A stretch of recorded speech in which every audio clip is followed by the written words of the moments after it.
All right, so I have a little bit of time to talk about something that my team has been working on for effectively for 3 years. I'm Brittany Cole. I am Blanchard's Chief Innovation Officer, which basically means I can take all the cool stuff that our founders and our authors have researched, have published, have brought into the world in frameworks and models, and serve them up into ways that can resonate with learners today. How fun is that? And so what we've done is over 3 years ago, we were one of the first enterprise customers of ChatGPT. And so for us, it was our mission to understand how do we best take AI in a way that is responsible with our content. It holds integrity to the human in the loop between the leader and manager, or the leader and employee conversation.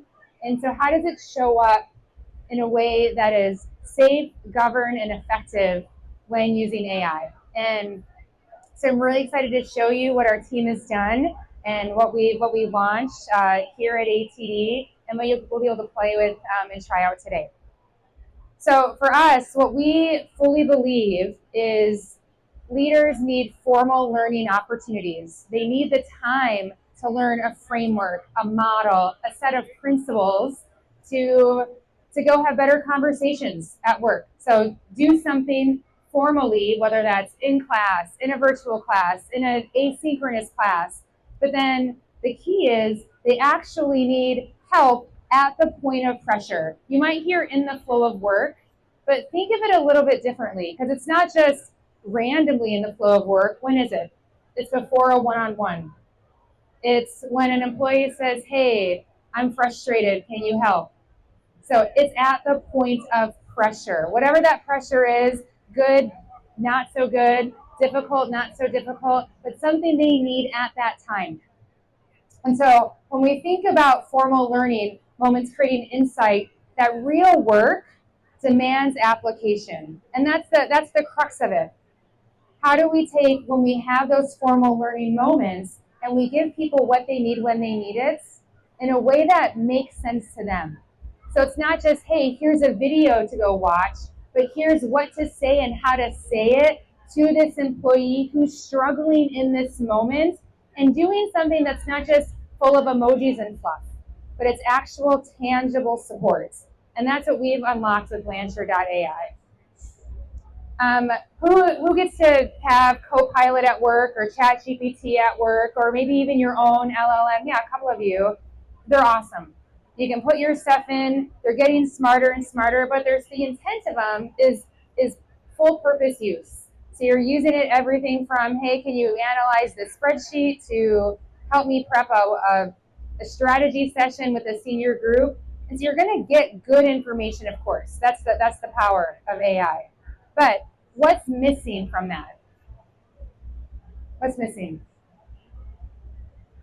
Consistency. You're going to ask a question, you're going to ask the same question, and you're going to get slightly different answers. Both are good, but neither of them move forward with building a common language of performance in your organization, or a common language of leadership, or when we say innovation, we're all talking about the same thing.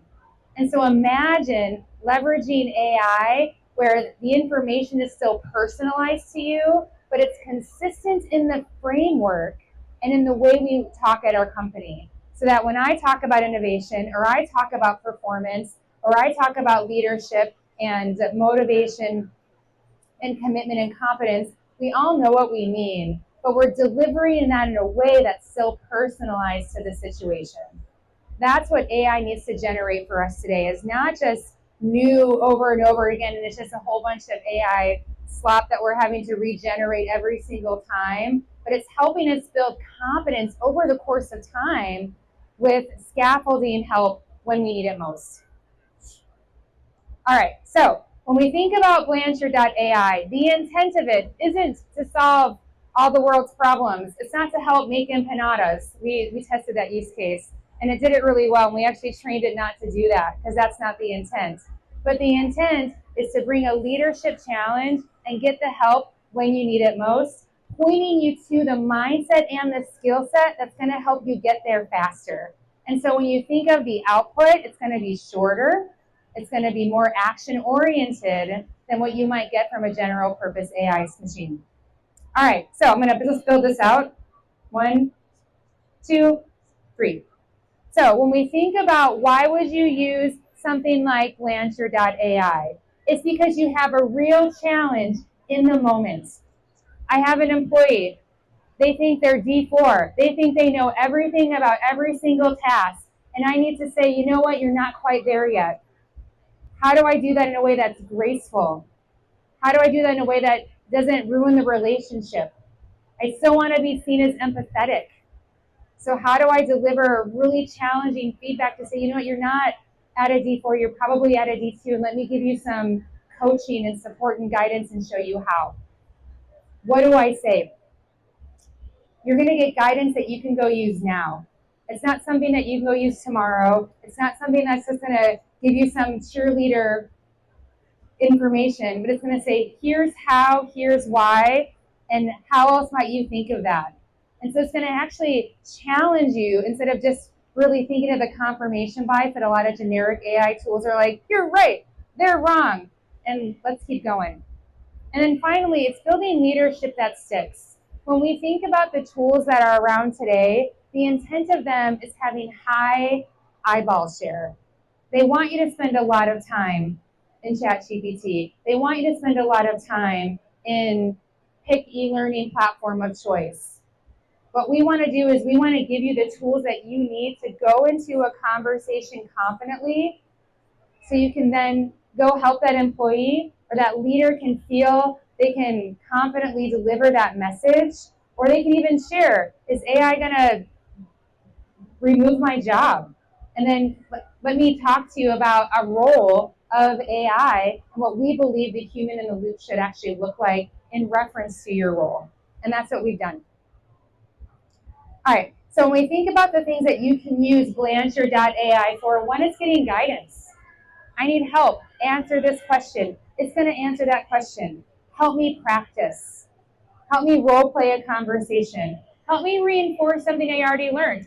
I learned SL2 10 years ago.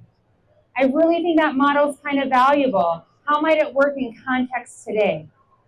How does it work with this employee in this role at this time?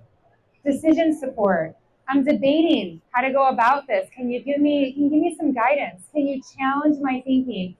The famous conversational capacity question, what do you see that I'm missing? And it's going to bring that in because Blanchard.AI is not just trained on one framework, it's trained on our entire portfolio of 25 frameworks and models and research across our entire thought leadership portfolio and all of our intellectual property. All right, so let's go play with it. So Sydney, can you help me? We're going to go right into a demo so we can play with it.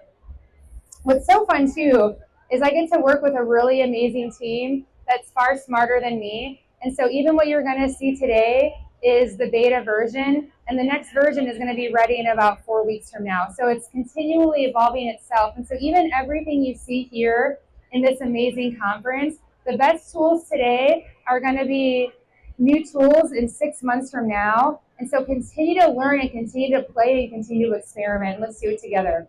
All right, so thank you. All right, so let's come up with a scenario. So Greg, I'm gonna pick on you because you sat in front. You want me to type or you want me to hold this? You can type.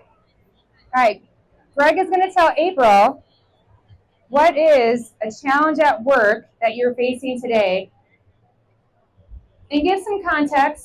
Okay. Maybe no social security numbers or last names or that kind of stuff, but the good deeds. Okay, well, I have an idea. Maybe I have team members that aren't really trusting each other. There's been a challenge on the team with maybe some things that were said to each other that have eroded trust. So how do I get them to talk together to restore trust? How about that? All right. So we have some team members that are feeling like they're not trusting each other. And we're typing. Oh, gotta go closer. This is our first demo, so thank you for the grace, the courage to accept imperfection in self and others. It's really hard to type like this. No pressure, April.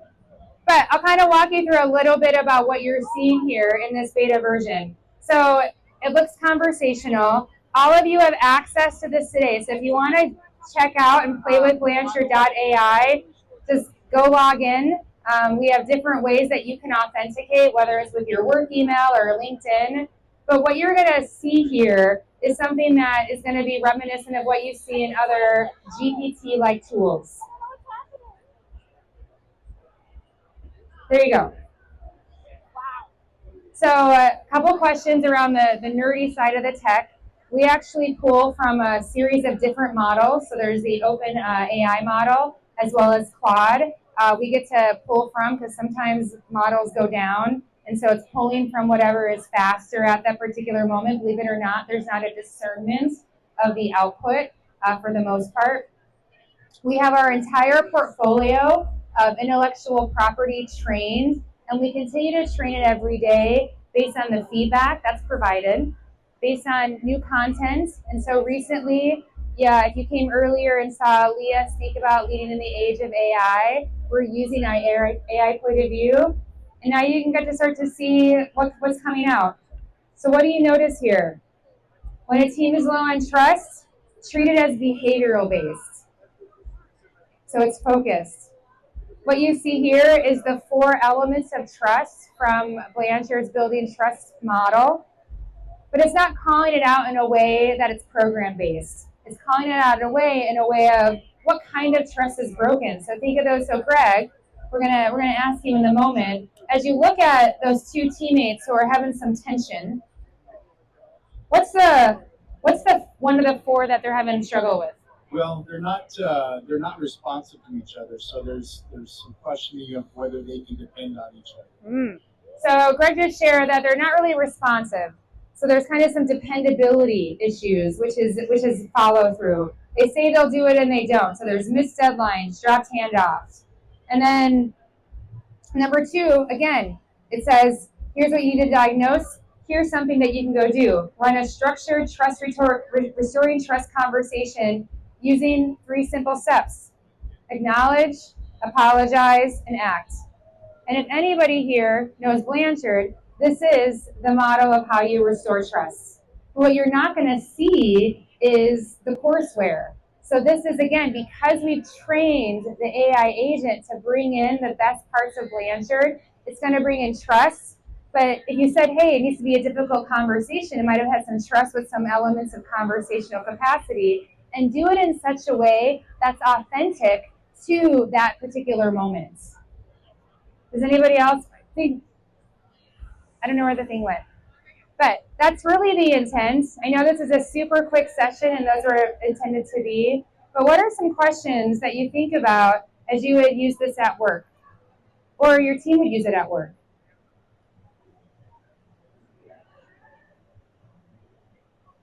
Cindy? Preparing for one-on-ones. Preparing for one-on-one conversations. I'm going into this. This is what their role is. This is what is on their mind. This is what's on my mind. How might we help? Use it as a brainstorm partner. So it's trained, for instance, on Blanchard's Fearless Innovation framework. And so, hey, I'm getting asked to be more creative at work. Help me apply a framework of how I can go through this. And it's going to go through a decision-making model with you and go step by step. One of the things, Ann and I just had our session just an hour ago on Smarter, Faster, Human. And the key to leveraging and harnessing the power of AI, no matter what tool you use, is scaffold. Don't overload it. Go one step at a time. I have a problem with my team. I have 2 people who don't trust each other, and then scaffold upon that, and then scaffold upon that. Don't give it the kitchen sink, but allow the AI to build that coaching conversation with you. And really think about it in action. And so for us at Blanchard, we see this as something that sits on top of our programs and frameworks, as something that can be used before, during, and after a formal learning moment to help with that real-time guidance that leaders need. But it's, again, powered with the power of Blanchard as opposed to something that's just all-purpose. That'll be helpful. If you put that into Copilot, you get a good response. but it's not going to be consistent, and it's not going to be based on the mental models and frameworks that we know prove to have strong effects, strong outcomes in conversations.